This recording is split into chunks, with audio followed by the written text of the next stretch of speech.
Up and Adams, great show for you today. So much going on in Pittsburgh with the Steelers. TJ Watt, is that like a story? I thought it wasn't a story. What's going on? Of course, the quarterback spot, Aaron Rodgers and the like, Mason Rudolph, my guy, Will Howard. Who better to bring in to give us the goods, to dish up the information than a former quarterback of the Steelers, current Steelers TV and radio analyst, a guy who's plugged in with everything going on. Let's talk to Charlie Batch. So excited to have him on the show. We also have a Super Bowl champion who is a soon-to-be, oh my gosh, I think 14 years. Lawrence Guy has been in the NFL 14 years, hanging it up. How does it feel? What does it mean? We'll talk to the defensive tackle, good friend of the show, and we're going to do a service. It is Christmas for you absolute fiends out there who love a value, who love having an entertaining and responsible time on FanDuel Sportsbook. I have the best values going right now.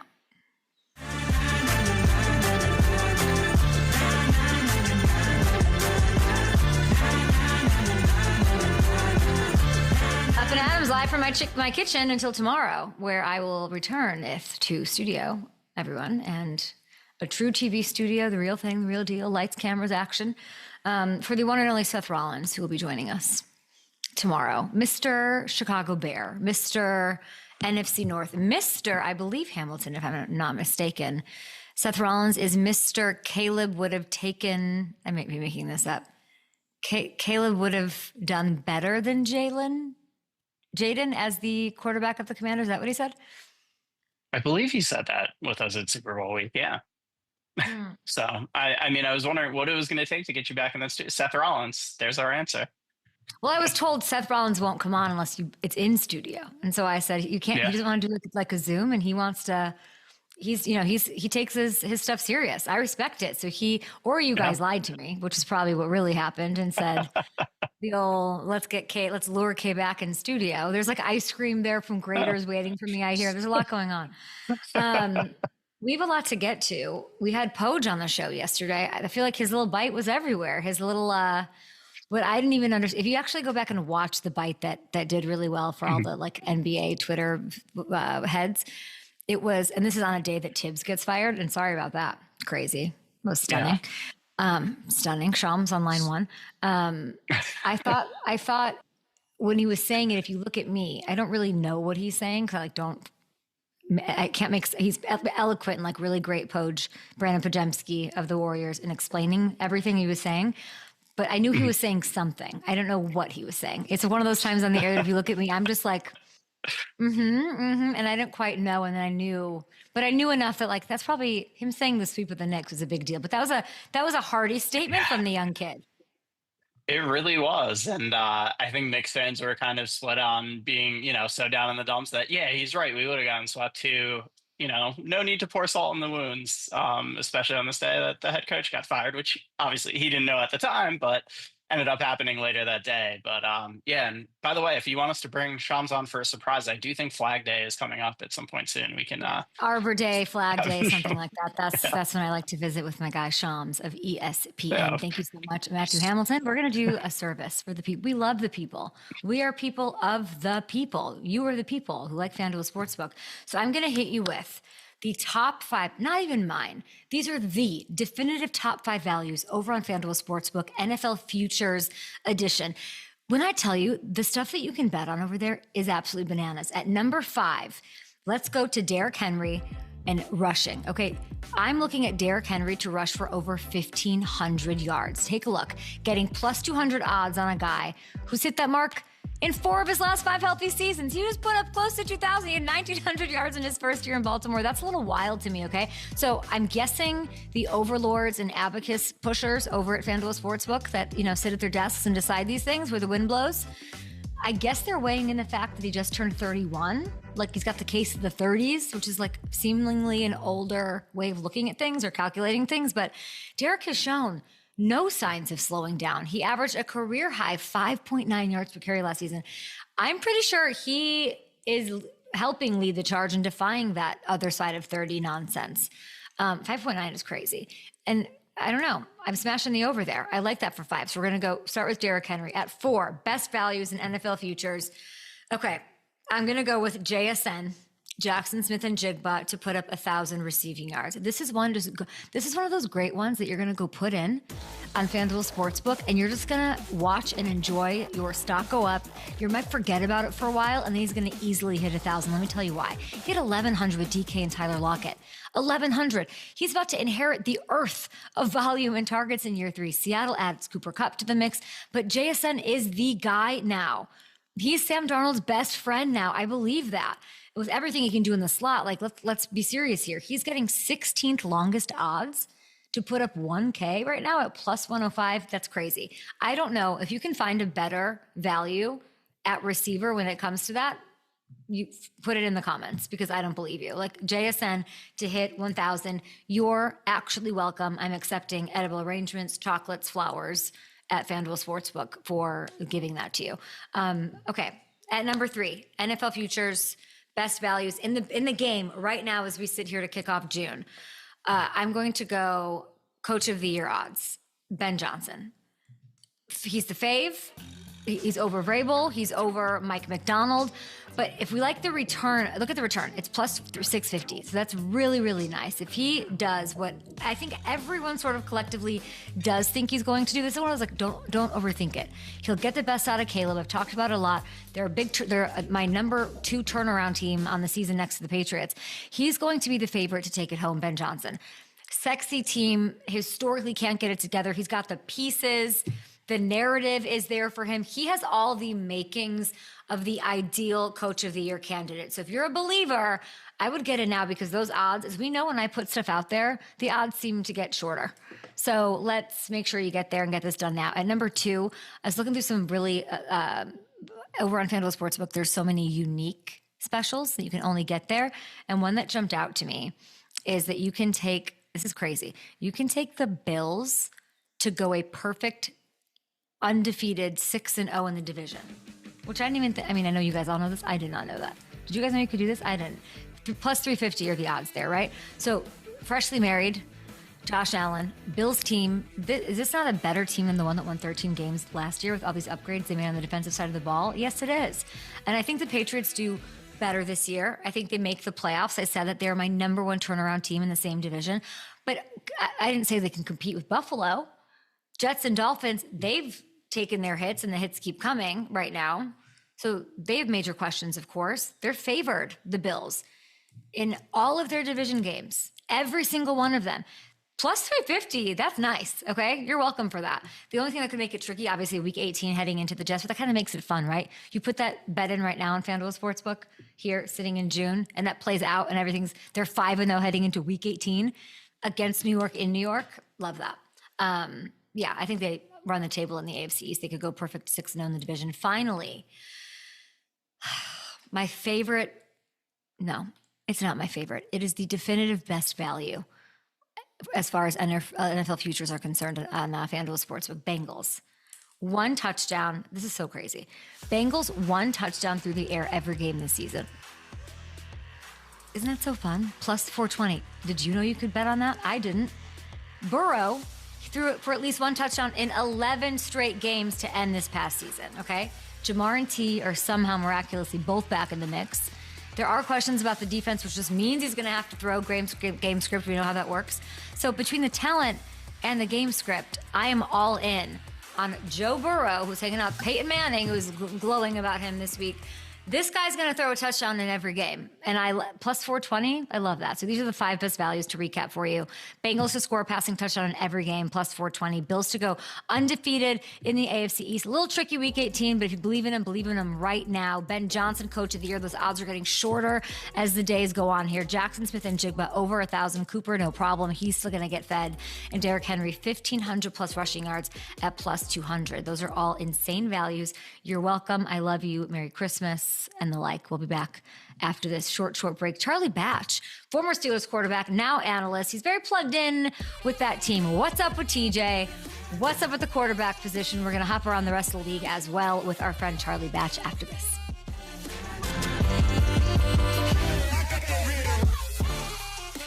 Okay.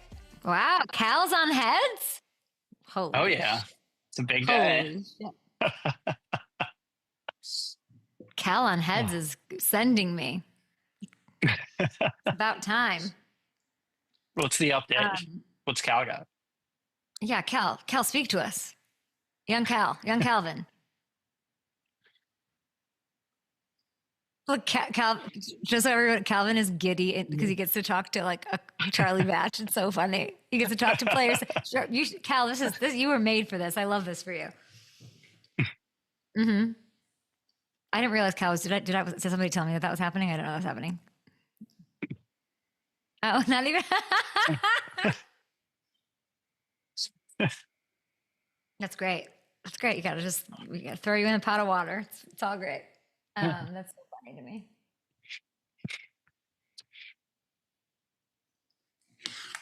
Man, we started our spring practices with New Rochelle, and I just got an update. I already got to run one of my quarterbacks after practice today. Got in trouble. Why? Yeah, I don't know. I'm still waiting on the word there, but yeah. I would say bite me, Hamilton. Get out. I would never get you telling me to run after practice. Get out of here. Can you imagine? I can. I've thought about it. Yeah. Maybe this year, you know why you guys didn't do well last year, or as good as what you wanted and your talent level, and how you didn't send me any swagger. It's a good point. I do have some for you that Coach Red sent over. You have forgotten to give it to me many a time. Yeah. Next time. When are you coming back to New York? Oh. I'm coming back to New York soon. I'll be in New York. We're on hiatus. Isn't hiatus such a funny word? Hiatus. It is. I was thinking about that this morning. I don't like it. I think it's a fun saying word. Like vacation. Yeah. Hiatus is it almost sounds like a disease though. That's what I'm saying. He's got a bad case of hiatus. It sounds like a disease. Yeah. When I tell you that what I get to do tonight, I don't know if I can talk about. I think I can talk about it. I have like a full day. I have a full day of lots of things, but I believe I get to hang out with some people from Hacks today. And if you know who is there, I will. No. I will literally. I don't know what I'll do. I haven't thought about it because I can't, and it'll happen so fast. Thank goodness. But if she who I love, who I won't go up to, Deborah. If Jean Smart is there, I saw her on an airplane. She sat right next to me, and the whole time. I saw her at the SAG Awards, and I went, I mean, she's an icon. You have to talk to her Cal's tonight. Like, who's that? I'm there. 20. Yeah. And I hear Hannah is a big guy. Back stays in. The catch is Nate Washington with backs throwing to the back of the end zone. Touchdown. Hines Ward. Back setting up in the pocket with time down the field for Wallace. Touchdown. Those were the days. I miss those days, but we don't have to miss Charlie Batch. He's here, 12-year NFL vet, Lions, Steelers, 2-time Super Bowl champion. Charlie, how are you? I am doing well. How are you? I'm so good. It's great to see you. Lots of storylines going on with the Steelers. Who knew? Usually Steelers do not own the off-season storylines.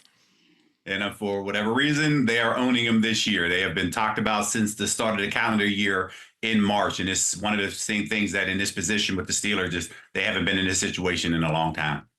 Before we dig into it, let's just celebrate something good before things get messy, right? Congratulations, early congratulations, Charlie. June 14th, you're inducted into the National High School Football Hall of Fame in Canton. Exciting. That's exciting. Go Ironmen, right? Absolutely. Those are my days right there. You can see the picture of Steel Valley High School. I was an Ironman there located in Munhall. So having the opportunity to play for Steel Valley was something that was, truly a blessing for me, but also to be recognized into the National Hall of Fame is truly an honor. I'm looking forward to June 14th. All of my producers stopped in the meeting and said, Steel Valley High School is the coolest name of a high school I've ever heard. That's like pretty badass. You gotta admit. That's exciting. And the nickname and the mascot came from the Ironman because U.S. Steel literally was located in Homestead, and during World War II, that's where a lot of the production of the steel was actually made there. So it's really monumental around Homestead.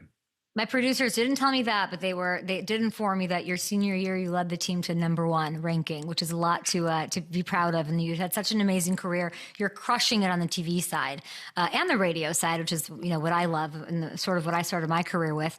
But you would know how you're plugged into this fan base, the pulse of how everyone's feeling about the quarterback situation. Let's start with the fan perspective.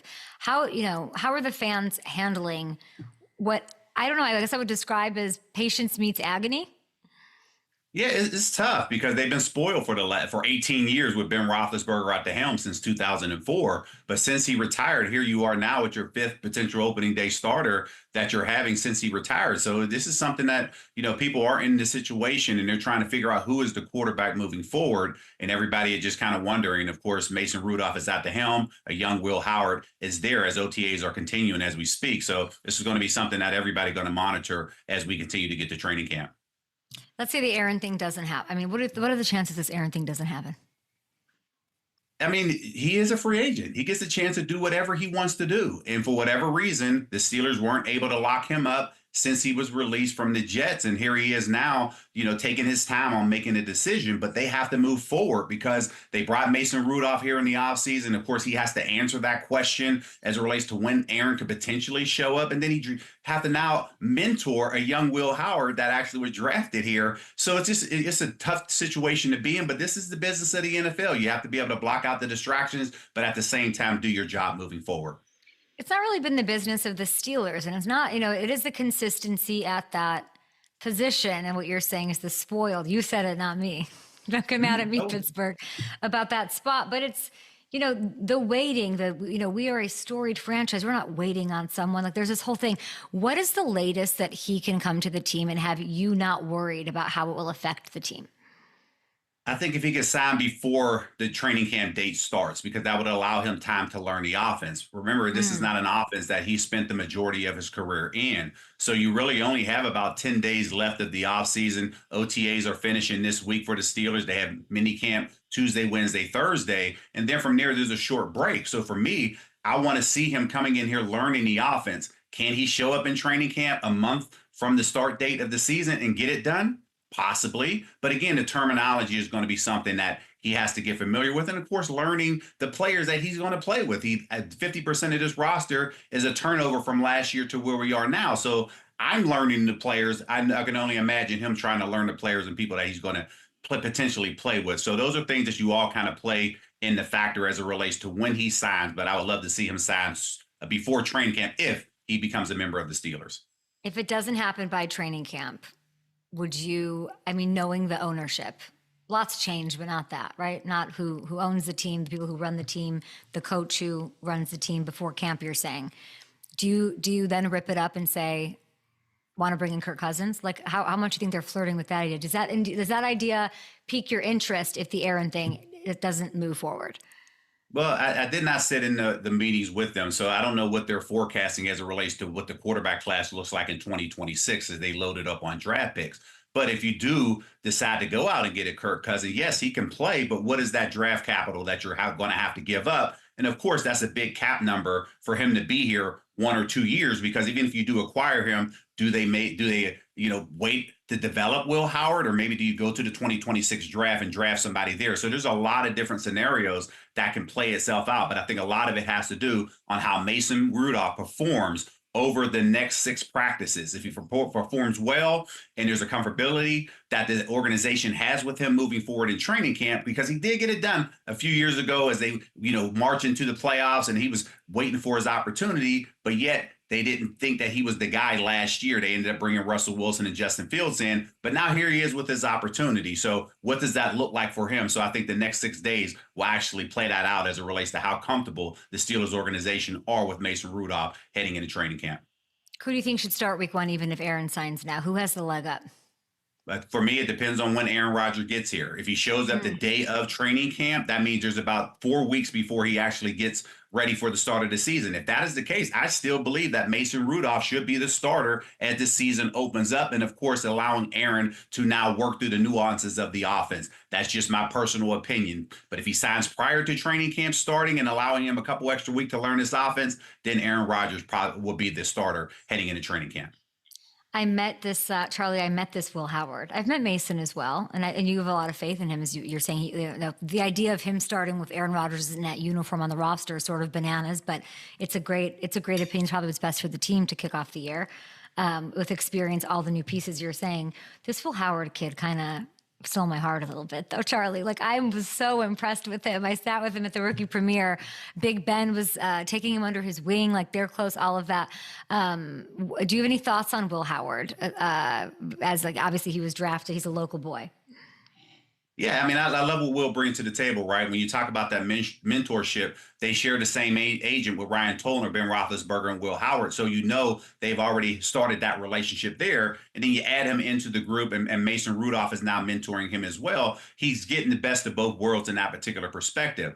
When you look at where he was drafted, the excitement that he had coming into the situation, that lets you know that they had the Steelers on the radar as a team that they would hope to be selected towards, because maybe it gives them the opportunity to play right away. So when those things happen, there's not a lot of pressure on him at this particular point because he's not even being talked about. I love the talent that he brings to the equation. We know what he did at Ohio State, leading them to a national championship, but I love what he did at Kansas State, because that's where he didn't have all the talent around him, but still was able to go out there and deliver and making a lot of people excited about him. So I'm excited to watch him during the preseason. When you hear that Big Ben sort of, he had him at his house, he had him on his podcast, like Will was telling me that he texts Big Ben for advice and all of that. Like, you were the one giving Big Ben advice once upon a time. What do you know that Big Ben is sharing with Will that you probably taught him, and that's how it goes? Yeah, it's just that experience, right? You're not talking, at the surface level. You're like, here are the things that I've done. It's one thing to do it on the field, but also what are you doing off the field from a leadership perspective, building relationship with teammates. That's something that he's going to continue to do.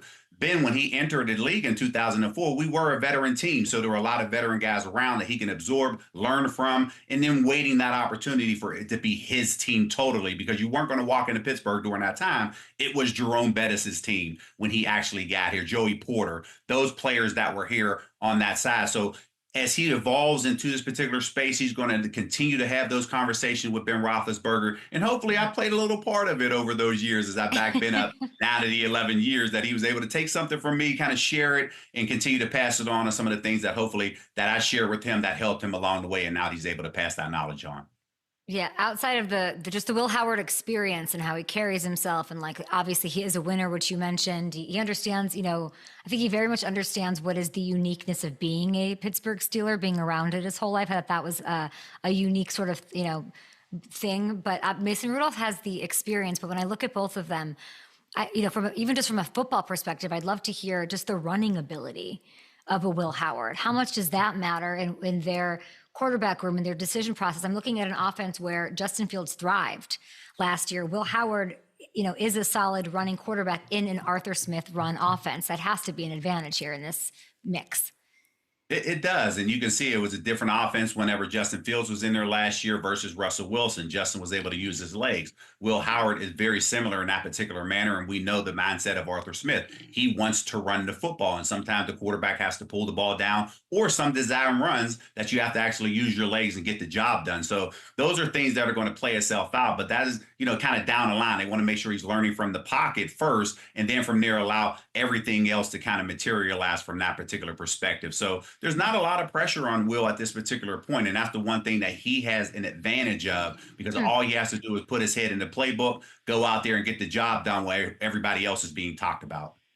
I feel like people aren't talking about Mason Rudolph. I think you are. It's nice to hear you talk. I think people nationally, the expectation is not big for Mason Rudolph. I don't think anybody's expecting him to come and light it up. Is that what, what's the difference in pressure that I guess right now Mason's the heir apparent? I feel like I don't know. It's an interesting way to, you're the former quarterback, but I don't hear much about Mason Rudolph as far as pressure on him. If Aaron doesn't come in there, I think Will's going to try to edge him for that gig. And that's possible, right? And I think, in 2019, Mason Rudolph had the opportunity when Ben was injured in that second game with his elbow, played during the course of that season, but didn't overwhelm the Steelers fans and the organization as they moved forward. They didn't give him that opportunity because they ended up drafting Kenny Pickett as the number one choice. So he never got the opportunity here. One thing about the NFL, the longer you play, and if you're not a starter, the league considers you a backup. And that's the position that Mason is at this particular point. Doesn't mean it can't change. Here's his opportunity this year to now change the minds of everybody. So he has that opportunity. So it's just one of those things that, but again, when you're drafted, that's where everybody has this nice, shiny new toy, and they get excited to get him out there at some particular point. And that's why there's going to be more excitement for Will Howard to enter the preseason game versus Mason Rudolph starting the preseason game. I like where Mason Rudolph, I like the complexion of it as a fan. Like I look at it, obviously, I don't think I look at it differently, but I look at it as like he can easily have his Geno Darnold moment here. He has this opportunity to rewrite. He went 3-0, back in 2023 in his starts, but the expectations are low. Like, I think Mason has the opportunity to blow everyone away. I think I like low expectations and knock them out. But then I guess if you're Mason, it's never worked out for you. This is finally your moment to do that. So the pressure on himself is super interesting. I can't get over like the dynamic, and Tomlin well, of course, playing for him, being around him all this time. Like, will him and Aaron work seamlessly? He shows up today. He shows up. Like, why do we have so much faith that will work? Well, I think, people are leaning back on, okay, Mason was drafted here, a lot of different scenarios. You had Duck Hodges that were brought in at some point. And then ultimately, whenever Ben Roethlisberger, after that 2020 season, he was unsure whether he was going to come back, the organization had a decision to make. They had at that point to say, okay, Mason is the guy that we think is going to be moving forward, because he was drafted in the 3rd round. They did have a 1st round evaluation grade on him, but yet they did not give him that opportunity. So they brought Ben Roethlisberger back. And of course, Kenny Pickett, Mitch Trubisky, there was a couple years there, but yet Mason went 3-0 at the time that he was. So when you entered the 2024 season, the Steelers, the numbers obviously didn't work out. That's why he ended up going to Tennessee with the opportunity to play. All he can do is lean on that experience to now say, hey, I went out, tried to prove that I could be a starter. Things didn't work out. Coaching changes happen. And here I am back to the organization that believed in me from day one because they drafted me. I'm just hoping for that opportunity. Mike Tomlin feels comfortable with that because when you win games for him, guess what? He's going to put you in this particular scenario. That's what Mason did. But again, this is not the same offense that he played in 2 years ago versus what he is now. So these are things that we're just learning to see how he's capable of learning this offense and what is he going to do to prove to this organization that they don't need to go out and get an Aaron Rodgers. Into the great wide open. We are in June. I can't imagine Mike wakes up and the patience that would take is admirable. It's absolutely admirable on Tomlin's side, and he'll have everyone else ready to go no matter who it is. And even when they have everybody, he's going to make them compete and run around like he does running a tough camp at Latrobe every year. The TJ Watt thing, I'd love to ask you and get your perspective, Charlie. Is it become like, to be so honest with you as a fan, I'm like, I don't think this was going to blow up into anything. I didn't think the contract situation was going to become a story. Do you think he finishes his career as a Steeler? That's tough to say because I don't know how long he wants to play, right? Typically, you sign a 4-year deal and then let's see what happens later on in his career. He needs to get closer to that Super Bowl, if not winning that Super Bowl, for him to be convinced that he wants to stay here. He wants to be a one-helmet guy. Cam Hayward showed him how that works, but ultimately the goal in Pittsburgh is not to win division titles, it's to win a Super Bowl. So he's going to pay attention to how the roster is made up. The last time he went through a contract dispute, he went all the way down to the start of the regular season. So that's not going to change now. As he's looking at all the things that has happened throughout this offseason, it's like, okay, people say, hey, you should take a hometown discount to build the roster around you. Well, that's great until they bring a DK Metcalf in that hasn't played it down in this league, but yet they gave him a huge contract. And then you turn around and see what your peers are doing. In that Myles Garrett situation, he was like, I want to get out of Cleveland until they showed him the money. So these are things that are going to happen behind the scenes that ultimately TJ is seeking. Is he a Hall of Famer? Absolutely he is. It's just a matter of what does it look like, because the only thing missing on his resume right now is a Super Bowl title, and this guy is hungry for it, and he's doing everything he can to will this team to that Super Bowl championship. I really thought you were going to, Charlie, I really thought it was your obligation as a Steeler great to say he's not going anywhere. But now it sort of he could really go somewhere else. What's the business of football? I mean, when you look back and I look at it and I just say, no matter how great you are, there's a strong chance the team that you start with, you're not going to finish with, right? Look how great Peyton Manning was. Hey, the Indianapolis Colts released him. He finished his career in Denver. Look at the great Tom Brady. Okay, they released him. He finished in Tampa Bay. Drew Brees, great of a passer he was. People forgot he started with the Chargers. They gave up on him, and that's how he ended up with the Saints. So all I say is the business, projects kind of where you go as it relates to what you're looking for. Circumstances obviously plays a factor, but it's just the fact of at some point in your career as an NFL player, you have to be prepared to move on at some particular point. I'm not saying that it's happening right now for TJ. All I'm saying is the longer you get into your career, when things are missing off your resume, you start to pay attention to everything around you. The Myles Garrett example is a good one for Steelers fans to hold on to if you want him to stay, of course, there. And he ended up staying. But, I mean, that only puts more pressure, I imagine, on Aaron, on the get Aaron in here. I want to be here with an established quarterback, or is Kirk Cousins going to be enough for TJ to want to stay? It's an interesting situation. He's going to want to go somewhere, it sounds like, with an established quarterback. Some of the rumors about him, about TJ, would be Packers, which JJ was rumored to go to at the end of his career. Obviously, Wisconsin boys. Thoughts on that? Or the Bills are another name floating around. What would be a good destination for TJ aside from the Steelers side of it?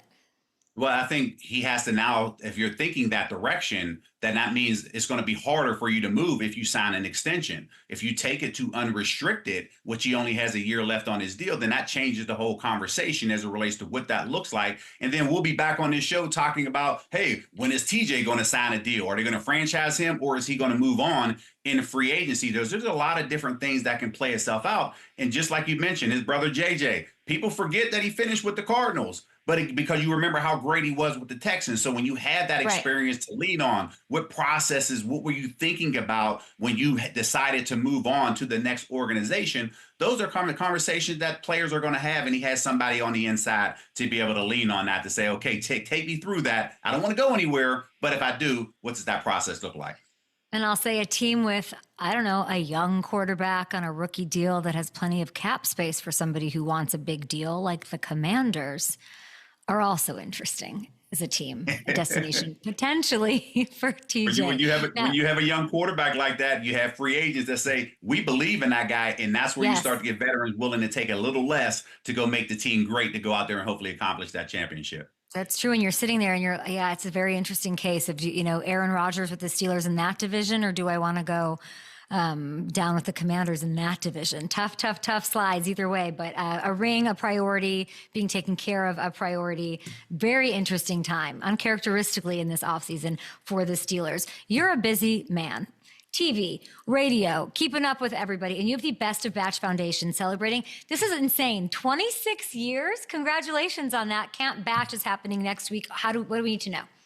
Thank you. Yes, what you see here is this is our Best of the Batch Foundation. We're an educational foundation, and we serve over 4,000 kids annually throughout 9 counties throughout southwestern PA. And what you see right here is school lets out, we pick up, and we have Camp Batch here. We have a NASA theme that we have this year, and ultimately we have 257 kids that are registered this year. We're going to have them for 8 weeks, 4 days a week between 9 o'clock and 3:30. So we just get excited about what we're doing at Best of the Batch Foundation, all the people that believe in the mission and vision of what we're trying to accomplish there. It's going to be an awesome summer. And for anybody who wants to learn more about what we're doing, they can go to batchfoundation.org. If you want to sponsor a kid, sponsor a meal for a kid, there's opportunities to do so during that time. So either way, we are excited. We're grateful, and thank you for everybody who believes in what we are doing at Best of the Batch Foundation. And it is, this is a 33,000 square foot clubhouse that you built that is new for these kids.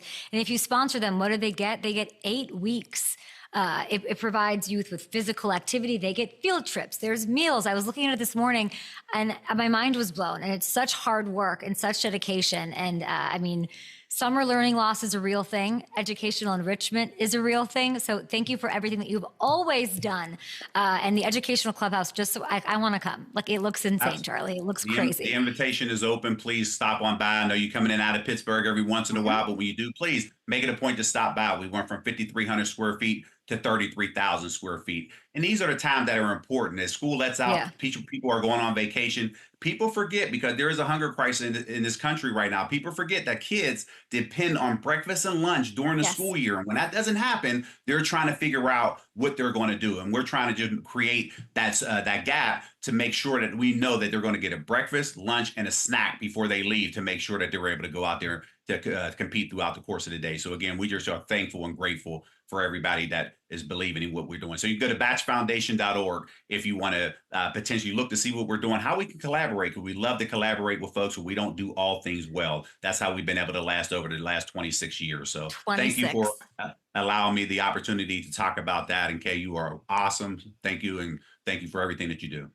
Thank you. We'll see you on KDKA TV on WDVE radio in Pittsburgh. Thank you for joining me. Good luck at camp. It kicks off next week. You just heard all about it. You can sponsor a kid or get more information. Thank you so much, Charlie. Appreciate you. I appreciate you. Thanks for having me. Thanks. Charlie, don't leave yet. Don't leave yet. I have one more question for you, okay? We're here. Okay. We're in a YouTube break, but you're still live. I want to ask just about, we talked a little bit about Big Ben. You still talk a lot, right? Yes. Yeah. I mean, he's eligible in 2 years. This has gone viral so much on Twitter, like the discourse about it, the varying opinions, the lack of knowledge on first ballot, even how it works. On the heels of Eli not getting first ballot, is Big Ben first ballot 2027? He absolutely is. His resume is just as equal as Eli, if not better than him. So I think when you look back, really, when you look at numbers, depending on what you're looking for, they definitely are better for him.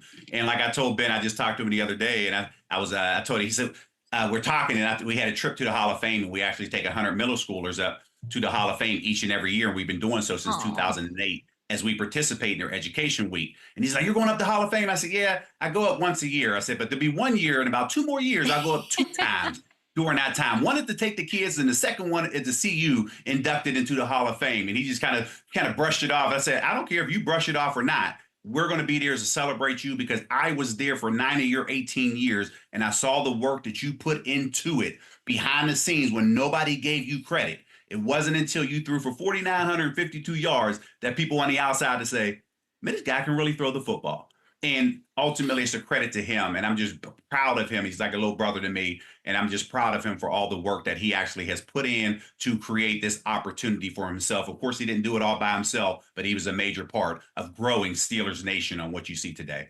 Well, I hope you know, and I'm sure he'll say in that speech when the time comes, whenever it comes, first ballot or not, that you were a huge part of that, Charlie, because he's spoken about it. Everybody who knows that your mentorship of Big Ben is a lot to do with those 2 rings, his success in the league, and the man that he's trying to be, that he's become, and all of that as a football player and outside. So, I mean, he better be thanking you that speech. By the way, you're kicking his ass and you're beating him to Canton by being inducted there next week. So take that, Big Ben. There you go. But I appreciate that, and those are things that you kind of, I don't really speak when it comes to our relationship. I don't think about the private moments. I don't share those publicly until he brings it up, and then I answer the questions because I value relationships. And anybody who knows me knows, okay, what you say that sticks with me, and that's very similar to what we've built, and we built it for a long time. Had a lot of great situations, celebrations, all of those good things. And again, it's just one of those things as a member of the Steelers, not only just from a brother perspective, man, I'm proud of him and his family. And I treat his kids just like I'm Uncle Charlie, and they're my nephews and nieces. Well, they're lucky. Thank you so much, Charlie Batch. Appreciate you. Thank you. I appreciate you. Thank you. First ballot Hall of Famer. He says, better resume, Hamilton, than Eli. I don't know how it's going to go. I don't know. Yeah, it's going to be interesting. Yeah, when you look at, yeah, that does. And yeah, when you look at the regular season stuff, Ben definitely has the edge there. We've talked about it. It's always tough because that first ballot is such a rare air. Guy gets to him. Lawrence Guy just runs right through. Here comes a big-time hit by Lawrence Guy. My guys say it ain't so. I need more highlights. He was Super Bowl winning defensive lineman. The Packers, the Colts, the Chargers, Ravens, Patriots. Who am I forgetting? Oh, the Bengals. Patriots, all 2010s team. Lawrence Guy, how are you? How are you? I'm good. I'm great. I mean, I would love to, I need to catch up here. I want to know right off the top, what is tougher to navigate, Lawrence? Splitting double team on third down or school drop-offs with 4 children? School drop-off.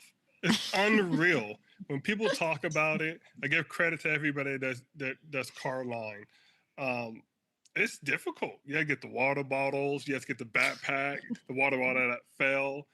We ran into an issue. The water bottle fell in the car, and I had to stop the line. I'm like, hey, I have to get out to get the water bottle. And they all looked at me like I was crazy. And I'm like, hey, what do you want me to do? Sitting here with no water bottle? I'm like, I get it. We got to keep moving like a train. But I'm like, nah, sometimes the train got to stop. No, we need to get you back on the field, hopefully soon. Who signs to a team sooner, you or Aaron Rodgers? We'll see, right? The way he's going at it. Well, how are you feeling? We want to get you back on a squad. What's important to you? How are you feeling? What are you looking at? It's June. Let's go. I feel great. You know, healthy, Good. strong. It looks like for me, it's the best situation. When we get to my years of playing, this will be going in 15. It has to be the right situation, the right atmosphere, a winning culture, and a winning culture. I'm not talking about winning games. Games are fun to win, but at the end of the day, it's about the culture. Do you have what it takes to win and compete every day? You might not win every game, but if you're willing to compete for each other, then that's the winning culture in my mind. Well said. And I was just talking to Charlie Batch about the Steelers. I just brought up Aaron Rodgers. That's sort of held up. But I did hear that you recently said that you'd be interested in joining them because, even, you're saying all the things at your level, at your tenure in this league. Like, what's important? You want to be on a team that's dominant, that's right there, right? The quarterback situation in Pittsburgh is shaky. Are the Steelers a playoff team no matter who's taking snaps? Well, when we look at the history of the Steelers, throughout time, they've always been a competitive team.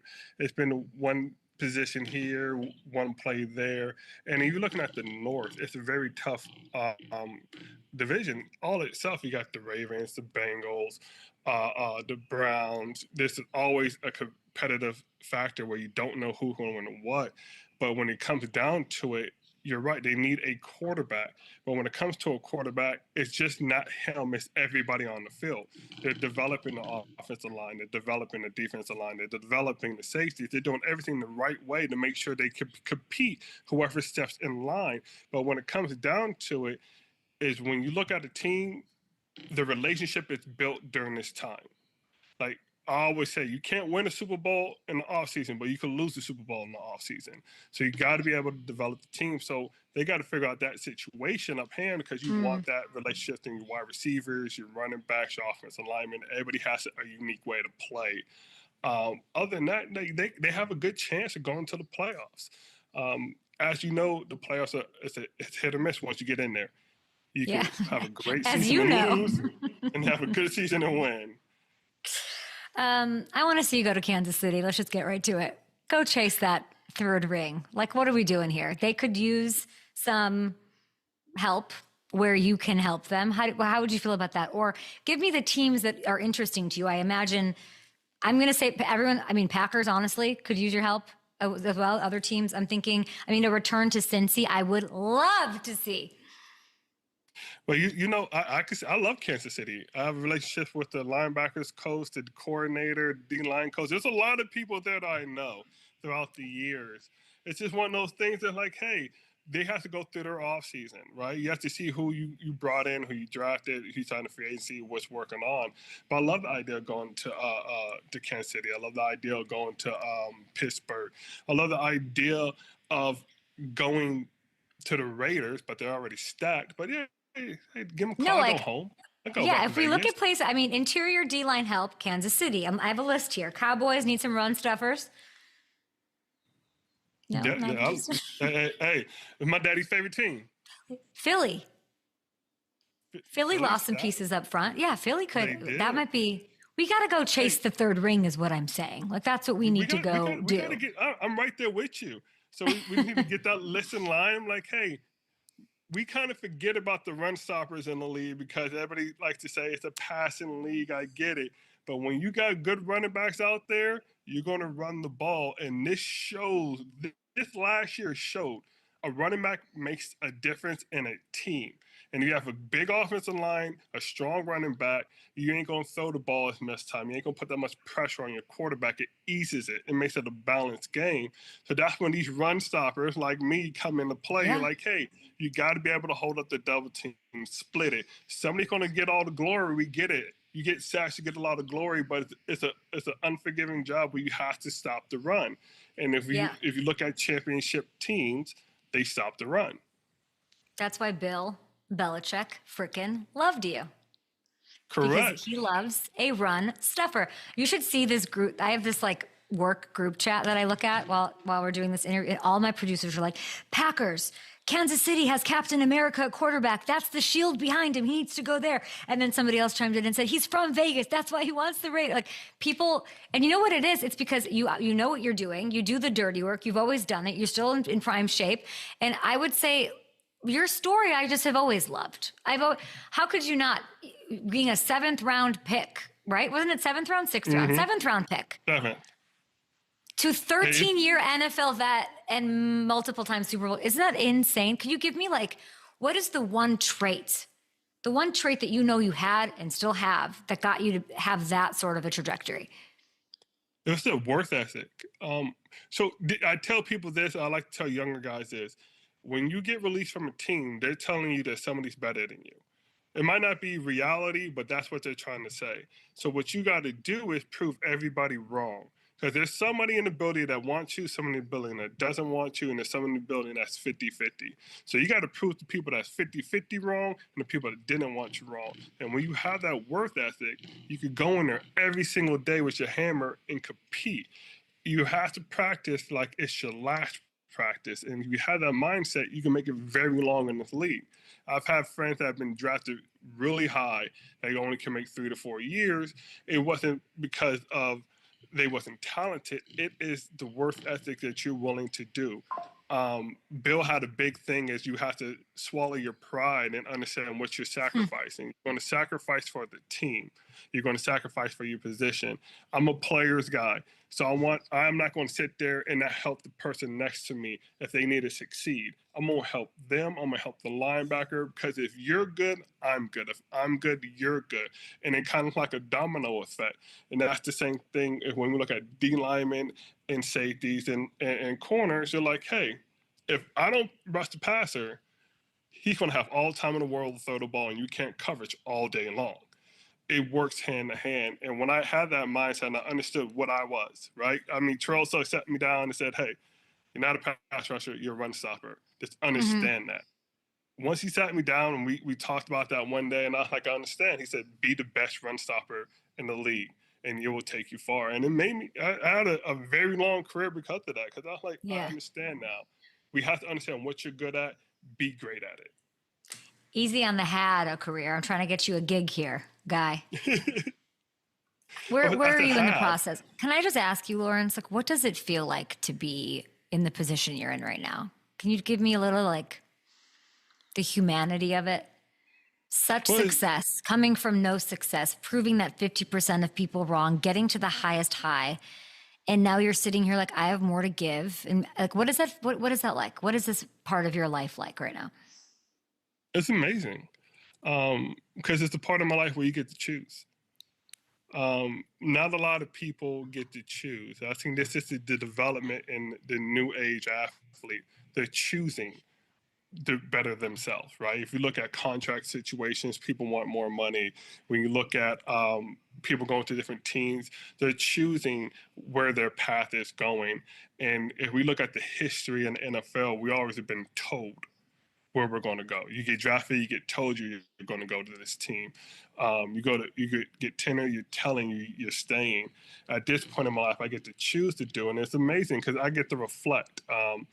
One of my teammates, David Andrews, just retired, and he was just talking about the journey that he had, the hard work, the pleasure, the brotherhood that we have in the locker room. It's something that you could never repeat or ever get again, but you get to choose your path. He chose his path to hey, this is what I'm able to do. And I think as athletes, we always want to have an opportunity to walk away and continue playing on our own terms, because there's going to be a lot of people that say, well, I wanted to keep playing, but I can't. And I'm able to be like, hey, I could do this if I want to do this, and I could have fun at it. Right. That's why I'm like, hey, I'm training. I'm ready to go because I want to be able to choose the right team that best fits me and my family. And it's a blessing to actually get the opportunity and to do this for this long. Yeah. A lot of people don't get it to go this long. They top out 4 or 5. It's a unique. I just want you to know, I'm sorry to interrupt you. This is why you've had this career. This right here. Oh, thank you. Your mentality. Yeah, you just got to be humble about it. I don't know that it's humble. I think it's grateful. Yes. It's just seeing the whole picture, the perspective of I'm lucky to be in this situation. I've had like, that's why you've had this career, and you might have more to give, or, you know, there might be, I mean, I could see you being on TV. I could see you give and takes, and you're fresh off the field. Like you can kind of, I think it's beautiful that you have earned this agency in your life that you get to sort of decide what you're going to do. I want to ask you about, because you are fresh off the freaking Bengals field in that locker room. I got to ask you, you know how I feel about them. I love them. I need them to win the Super Bowl. I need this to happen. I'd like to see you as part of that team. But being on that team, you're talking about guys wanting their money, all of that, these different decisions and points of life people are in. You were in the same locker room as Trey Hendrickson, okay? 2024. Mm-hmm. Let's start with, and I don't need you to tell me what a great impact he is on the field, what a just what a Destructicon he can be. What was his influence in the locker room? He was amazing in the locker room. He always wanted to make sure people were better. When you go down to a player like he is, he's studying the film. He has the iPad on the sideline. He's on the way back from away trips. He has the iPad. He's talking. He's trying to build relationships with his teammates, saying, "Hey, if I'm doing this, we got to run a different scheme or run a different play." There's a dynamic there that he has, right? And we also see a young Chris Jenkins there that's going to be a big player in this league, and he's going to help him out throughout the way. So when I look at a player like Trey, he just had his child. He's trying to understand where he's going to be in his next couple of years of raising this kid. Pay the man what he's due. Oof. We only get a short time in this game to get a certain amount of money. Yes, he's blessed to have what he has now, but give him what he's earned. He's sweat out there. He's bled out there. He gave everything for the team. As you saw last year, you didn't see him give up to what. Everything that they was going through, everything he's doing in his personal life. He was out there every Sunday, every Thursday, or Friday, games of playing every day. He was playing, and he was out there competing. So that's why when I look at people, I look at the locker room, I look on the field, I look at what you do on the sideline, and he is the person that can help develop your young guys to continue to go. If he's not in your future in 3 years, that's fine. Give him that 3-year deal. Let him raise his family there and have a state of mind and go. And Sam just retire, who was a big impact on that team as a veteran linebacker. This is your other veteran linebacker, outside linebacker, DN. What's the problem? He used to tell me it's organization. As we all know, I'm pro player, so I'm going to side with the player no matter what. I'm never going to side with the organization. I'm going to side with the player. It has to be with the organization. If you're straight up with a player and you say, this is what we're able to do from the get-go, everything's mind is settled. If there's ever any non-clarity, which it looks like there's some non-clarity in the communication with the team and the head coach, then that has to be addressed. Just make it plain and simple. We're not going to do it. We are going to do it. That's it. And if we keep it black and blue, everything will be fine. I feel like there's a little bit of miscommunication that just needs to be shut off, and they should just tell them, hey, yeah, you're not going to be here next year. Then let them get out. Let them go somewhere else. Let's say we're going to take a short break here on TV, but we are still live on YouTube, Lawrence Guy. This is still going to go out everywhere, and it's still live, so watch what you say. But I wanted to keep going through this break here. If it doesn't work out, and it might not, and then we have this whole Shamar thing, I don't even want to get into it. But what's the best landing spot? Knowing how you just spoke about him as a man, as a locker room, as a guy who's starting his family, all these things that are important, and a guy who's really done his thing for a while now, still very much in his prime. Let's take a look. Here are the top paid defensive ends in the league. Let's take a look at those. Can we control them? Thank you. Where should he land? Where should he land, if not Cincinnati? Oh, well, let's just throw it out there. He could go to Pittsburgh. Okay, sorry. This is so I don't know. Hold on. I don't know why I showed you this. Where should he? I would like to know where he should land. We don't need this, but go ahead. Just give me landing spots. Sorry about that. I'm gonna say, look at all that money there. Yeah. He go to Pittsburgh. If you want to stay on Ohio, he go to Cleveland. But knowing Cleveland's history is a little like I understand. But he go to Pittsburgh. He could go on the other side of Max and the Raiders. Give me the one place The one place you'd one like to see him place. go, if not Cincy, yeah. I got it. Go to the Ravens. Really? Mm-hmm. My heart just skipped a beat, and not in a good way. That's not good. Just What? because. Just because what? That is a team that is going places, and they are still growing. And that contract they just gave, they're just telling you they're willing to win. Have So you he has lost him your and mind? Kyle They're not Van Noy. trading him. They're not trading him to Baltimore. It's the craziest take I've ever heard in my life, Lawrence. You said what's the best team for him? I'm That's the best team. sweating. I'm sweating from you saying that. I'm not even like born in Cincinnati. If I'm the Bengals, Get and out I'm of here. He trading him, cannot go to Baltimore. if I'm trading him and I'm the Bengals, You're going then to send him there to destroy Joe? Get out of here. 100%. Woo. Just because I'm asked for a whole bunch of draft picks just because of that. I'm like, look, we're gonna give you him.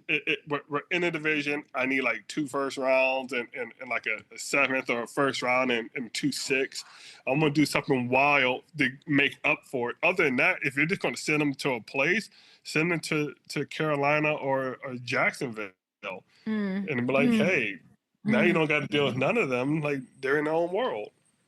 I mean, you're trying to go to the Steelers. You personally are trying to go to the Steelers, but you want the Ravens to get. I wouldn't just. I would tread lightly on that. No, I'm kidding. That's it. I understand very much what you're saying. With the Bengals, if you were Shamar, what would you do? So it's tricky, right? Everybody should get their money, and everybody should deserve the right to have be spoken and do something. But the Bengals organization is a very tricky organization because the owners, the GM, et cetera, they have all their says. Yeah, it's a tricky one. What would you do for him? I'll just give everybody their money. I'm like, hey, this is what it is, and let's build something, right? That's technically what I do. Give everybody their money. Let's build something. You have to go all in sooner or later. Well said. I appreciate you so much. Thank you for joining the show. Good luck, Lawrence Guy, whether it is in the school line, whether it's on an NFL team, a playoff team. Go chase that ring. Appreciate you. Thank you. Bye, Lawrence. Bye.